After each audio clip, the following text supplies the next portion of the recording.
Demonstrações financeiras.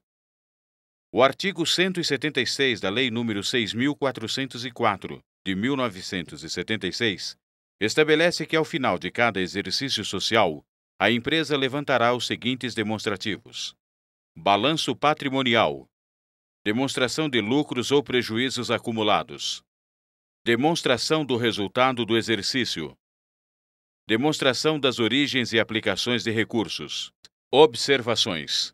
A demonstração de lucros ou prejuízos acumulados poderá ser incluída na demonstração das mutações do patrimônio líquido, quando esta última demonstração for elaborada e publicada pela empresa.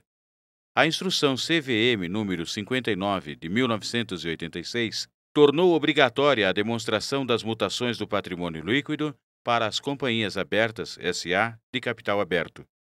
A demonstração de origens e aplicações de recursos é obrigatória para todas as companhias abertas, SA, de capital aberto, e para as companhias fechadas, SA, de capital fechado, com patrimônio líquido superior à quantia de 138.400 UFIRs na data do balanço. Balanço patrimonial.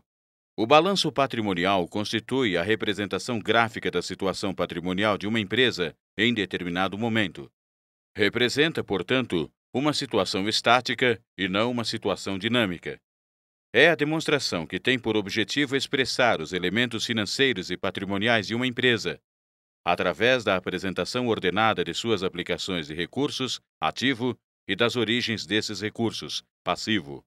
O artigo 178 da Lei 6.404, de 1976, evidencia o seguinte: no balanço, as contas serão classificadas segundo os elementos do patrimônio que registrem e agrupadas de modo a facilitar o conhecimento e análise da situação financeira da companhia. Parágrafo 1º. No ativo, as contas serão dispostas em ordem decrescente de grau de liquidez dos elementos nelas registrados nos seguintes grupos: A. Ativo circulante. B. Ativo realizável a longo prazo. C. Ativo permanente, dividido em investimentos, ativo imobilizado e ativo deferido. Parágrafo 2º.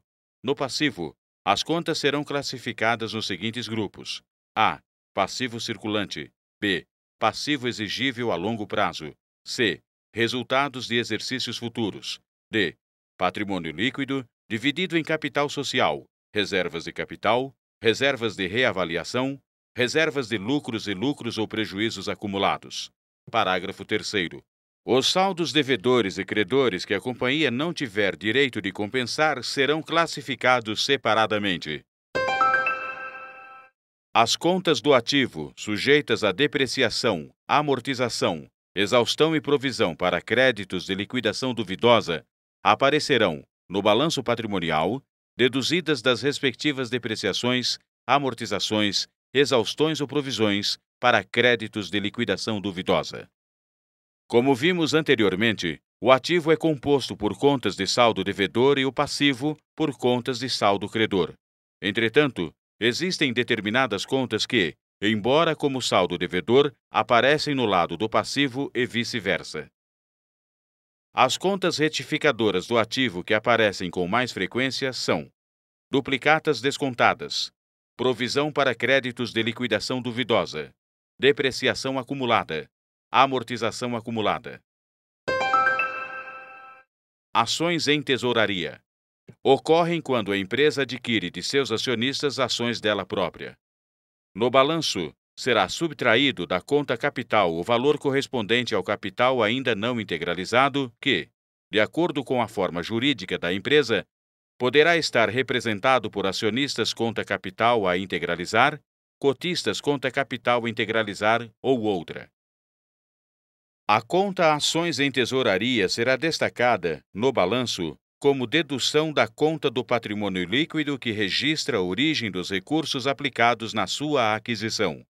Além disso, do total do grupo do patrimônio líquido, será subtraída a conta Prejuízos Acumulados. Demonstração do resultado do exercício. Essa demonstração evidencia o resultado que a empresa obteve, lucro ou prejuízo, no desenvolvimento de suas atividades durante um determinado período, geralmente igual a 1 ano. O artigo 187 da Lei nº 6.404, de 1976, estabelece: a demonstração do resultado do exercício discriminará: inciso 1º, receita bruta das vendas e serviços, as deduções das vendas, os abatimentos e os impostos. Inciso 2º, a receita líquida das vendas e serviços, o custo das mercadorias e serviços vendidos e o lucro bruto. Inciso 3º, as despesas com as vendas, as despesas financeiras, deduzidas das receitas, as despesas gerais e administrativas e outras despesas operacionais.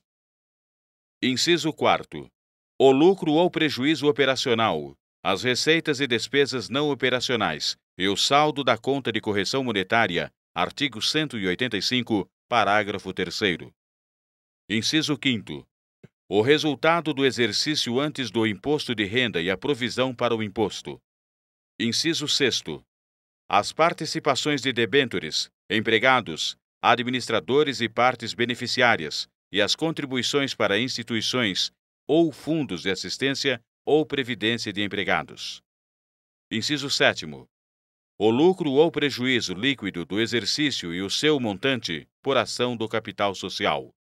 Parágrafo 1º. Na determinação do resultado do exercício serão computados: letra A, as receitas e os rendimentos ganhos no período independentemente da sua realização em moeda, e, letra B, os custos, despesas, encargos e perdas, pagos ou incorridos, correspondentes a essas receitas e rendimentos. Parágrafo 2º. O aumento do valor de elementos do ativo em virtude de novas avaliações, registrados como reserva de reavaliação, conforme o artigo 182, parágrafo 3º, somente depois de realizado poderá ser computado como lucro, para efeito de distribuição de dividendos ou participações. Deve ser obedecido, ainda, o regime de competência dos exercícios, para as receitas e despesas que serão reconhecidas quando auferidas ou incorridas, independentemente do efetivo recebimento ou pagamento.